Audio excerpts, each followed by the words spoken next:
नमस्कार माऊली भक्त हो. जय गजानन गुरु गजानन. गण गण गणात बोते, गण गण गणात बोते. आध्यात्मिक उन्नतीचा राजमार्ग. जय गजानन. आपल्या आयुष्यात घडणाऱ्या विविध घटना, आपल्याला पडणारे अर्थपूर्ण स्वप्न, अशा काही गोष्टीचा आपल्याला कधी कधी अर्थबोध होत नाही. पण कालांतराने घडून गेलेल्या घटनाक्रमाचा साकल्याने विचार केला की त्यामागील भगवंताची योजना पाहून थक्क व्हायला होतं. मला वयाच्या 18व्या वर्षी एक स्वप्न पडलं, ज्यात मी पाहिलं की एक गणपतीचं देऊळ आहे. त्यात लख्ख पांढरा प्रकाश पसरला आहे आणि त्यातून एक भव्य शेंद्री रंगाची गणपतीची मूर्ती हळूहळू प्रकट होत आहे. ते स्वप्न मला का पडलं ते मला समजलं नाही. मी ज्या कुटुंबात जन्मले तिथे असं काहीच वातावरण नव्हतं. माझे वडील नास्तिक होते, ज्यांना पूजा अर्चना आवडायची नाही. काही कधीतरी नमस्कार करताना दिसायचे. त्यामुळे त्या स्वप्नाची नोंद माझ्या मनात कुठेतरी झाली, एवढंच. बाकी तेव्हा माझ्या जीवनात बाकी काही फरक झाला नाही. मी माधुरी प्रधान तामणे, 1954चा माझा जन्म. त्या स्वप्नानंतर कालांतराने हळूहळू गणपतीच्या भजनापूजनाची आवड मनात निर्माण होऊ लागली. इसवी सन 1984ला माझं लग्न झालं. नंतर नेमकं कारण सांगता येणार नाही, पण माझ्या जीवनात श्री गजानन महाराजांचा शुभंकर प्रवेश झाला. शेगावच्या श्री गजानन महाराजांनी मला जणू शेगावला खेचून घेतलं. मी नित्य नियमाने शेगावला जाऊन अगदी पारायण मंडपात श्री गजानन विजय ग्रंथाचं पारायण करू लागले. माझ्या मनात श्री गजानन महाराजांविषयी आत्यंतिक भक्तिभाव जागृत झाला. मग मी अनेक वर्ष नियमित शेगाव वारी करीत राहिले. पुढे मला महाराजांच्या कृपेने दूरदर्शनवर काम करण्याची संधी चालून आली. तेव्हा मुंबई दूरदर्शनवर सुंदर माझं घर, हॅलो सखी वगैरे कार्यक्रम महिलांमध्ये फार प्रिय होते. मला ते कार्यक्रम सादर करण्याची संधी चालून आली. तेव्हा हॅलो सखी कार्यक्रम दर सोमवारी होत असे. त्यातील 2 सोमवार माझ्याकडे व 2 अन्य एकीकडे होते. मला आठवते ती इसवी सन 2000च्या सुमारास झालेली माझी शेगाव वारी. आम्ही बरेच लोक शेगावला पारायण मंडपात बसलो होतो. आमचं पारायण नुकतंच आटोपलं होतं. आम्ही अनेक लोक तिथे होतो. त्या संध्याकाळी एक पूर्ण अंध असलेले गृहस्थ तिथे आले. काठी टेकत टेकत ते त्या सर्वांमधून माझ्याजवळ आले. त्यांनी बंद मूठ माझ्यासमोर धरली आणि मला म्हणाले, कल बाजार से 3 सिक्के लिए, 2 दे दिए, एक तुम्हारे लिए रखा. त्यांनी मुठ्ठी उघडली. त्यांच्या मुठीत श्री गजानन महाराजांचं चांदीचं सुंदर नाणं होतं, जे आजही माझ्या पूजेत आहे. खडी साखर, साखर फुटाणे होते. ते सर्व माझ्या हातावर ठेवून त्यांनी माझ्या डोक्यावर थोपटलं व म्हणाले, बेटा तेरा भला होगा. ते गृहस्थ दरवाजाच्या दिशेने गेले. मी मुलांना त्याच्या मागे पिटाळलं, पण ते कुठे दिसले नाही. दुसऱ्या दिवशी आम्ही परतीच्या प्रवासाला निघायचं म्हणून, एक प्रकारे निरोप घेण्यासाठी म्हणून महाराजांच्या गादीजवळ गेलो. तर तिथून परत निघताच अचानक ते गृहस्थ पुन्हा माझ्याजवळ आले. पुन्हा डोक्यावर हात ठेवला. म्हणाले, सब ठीक होगा. आम्ही शेगावून परत आलो. मध्ये काही दिवस गेले.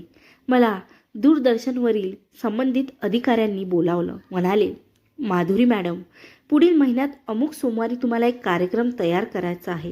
वास्तविक तो सोमवार तुमचा नसून त्या मॅडमचा आहे, हे खरं आहे. पण त्यांना तो कार्यक्रम करणं शक्य नाही, म्हणून तुम्हालाच तो करावा लागणार. कार्यक्रमाचं स्वरूप आहे प्रसिद्ध गणेश साधक, गणेश साहित्याच्या गाड्या अभ्यासक सौ संध्याताई अमृते यांची ओळख आपल्या सखींना करून देणे. गजानन महाराजांच्या कृपेने माझ्यासाठी नियतीनं लिहून ठेवलेला तो कार्यक्रम होता. त्या कार्यक्रमानं माझ्या जीवनात आमूलाग्र परिवर्तन घडवून आणलं. त्या कार्यक्रमाच्या निमित्ताने माझी आदरणीय गुरु माऊलींशी ओळख झाली. एखाद्या साधकाची जीवनशैली काय असते ते मला जवळून अभ्यासकता आलं. गुरुमंत्र व गुरु मार्गदर्शनातून गणेश उपासनेचा योग्य मार्ग मिळाला. पुढील काळात मुद्गल पुराण, गणेश गीता अशा गणेश ग्रंथांची असंख्य पारायणं झाली. इसवी सन 2010 ते 2011च्या सुमारास एक दिवस सकाळी गणेशानं प्रेरणा दिली की डोंबिवलीजवळ भोपर या गावी सेवेला जा.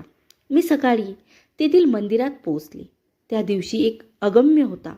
माझं स्वागत गणेश योगिनी सौ संध्याताई अमृते गुरु माऊलींनी केलं. म्हणाल्या, मला मिळालेल्या प्रेरणेनुसार तुझ्या हातून एक कार्य घडणार आहे. ते कार्य होतं गुरु माऊलीचं चरित्र लेखन करण्याचं.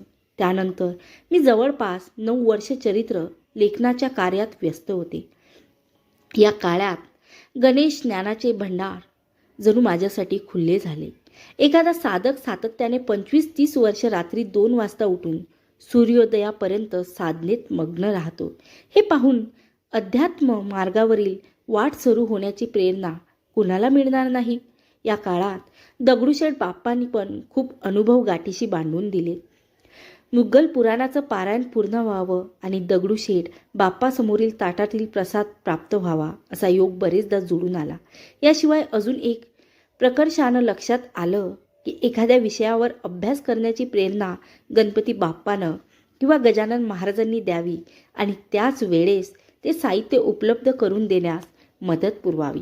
इतकंच नाही तर त्या साहित्याचा अभ्यास झाला की त्याच्याशी संबंधित दाखल गजानन विजय ग्रंथाच्या माध्यमातून समोर यावा. अर्थात गजानन विजय किंवा गजानन महाराज हा विषय घेऊन चिंतन करणाऱ्या बहुतेकांना असा अनुभव येतच असतो. केवळ वानगी दाखल एक गोष्ट नमूद करणे. पुणे येथील सौ अर्चनाताई गावंडे यांनाही गजानन विजयमधून वेगवेगळ्या विषयांवर प्रेरणा मिळून तो विषय मांडण्यासाठी महाराजांनी व्यासपीठही उपलब्ध करून दिलं. त्यांना प्रेरणा झाली हंसगीता विषयावर चिंतन करण्याची. त्याचवेळी हंसगीता उपलब्ध होण्याची प्रेरणा झाली असो. आता पूर्वीपेक्षा व्यासंग वाढला. ज्ञानाच्या कक्षा किंचित रुंदावल्या. आता गजानन विजयचं पारायण सुरू झालं की त्या प्रसंगाचं समग्र चिंतन करण्याचा प्रयत्न मन करू लागतं. उदाहरणार्थ उसानं महाराजानं मारण्याचा प्रसंग आला की साधकावर सामान्य जनांनी केलेला प्रहार, तरीही साधकाची निश्चलता. हंसगीतेत उल्लेख आहे की कुणी क्रोध दर्शविला आणि त्याला प्रतिसाद तपस्वी जेव्हा शांत चित्ताने देतो तेव्हा अशा तपस्वी साधकाचं दर्शन देवतांनाही आनंद देऊन जातं. महाराजांनी तर मुलांनी केलेल्या प्रहारानंतर त्यांना उसाचा रस काढून दिला. अशा वेगवेगळ्या प्रसंगाच्या चिंतनातून मग मनात विचार येतात. महाराजांनी गोविंदबुवाला म्हटलं होतं, गोविंदबुवा जे जे जयाने सांगावे ते ते तयाने आचरावे, ते किती सार्थ आहे. महाराजांनी बाळाभाऊंना उपदेश करतात, कृत्य प्रेमवीर असेल तर ते व्यर्थ असं म्हटलं. तेही सादर सिद्ध झालं. असो जय गजानन. जो गजानन विजय ग्रंथ मला माहीत नव्हता त्याचा केवळ परिचय नाही तर तो वाचण्यातील आध्यात्मिक आनंद प्राप्त करून घेणं केवळ गजानन महाराजांच्या आशीर्वादाने शक्य झालं आहे. हे त्रिवार सत्य आहे. असो त्या दिवशी मी त्या गृहस्थांच्या रूपाने महाराजांचा आशीर्वाद घेऊन शेगावून निघाले. तो एका गणेश कार्यात लिप्त झाले. किंबहुना महाराजांनी मला त्यात गुंतविले. मधील काळात शेगाववारी झालीच नाही. तिकडे ते कार्य अटपत आले आणि मला श्री गजानन अनुभव पुस्तक वाचण्याचा योग आला. मी अक्षरक्ष झपाटल्यासारखं ते पुस्तक, ते महाराजांचे अनुभव वाचले आणि पुन्हा शेगावकडे आकर्षित झाले. परवा असाच एक महाराजांनी स्वप्नात दर्शन दिल्याचा अनुभव वाचून आतून तीव्रतेने महाराजांना म्हटलं, मला खूप दिवसांनी तुम्ही शेगावला परत आणलं आहे. मला नाही का दर्शन देणार? त्याच रात्री स्वप्नात येऊन पारायण मंडपात महाराजांनी मला दर्शन दिलं. मी धन्य झाले.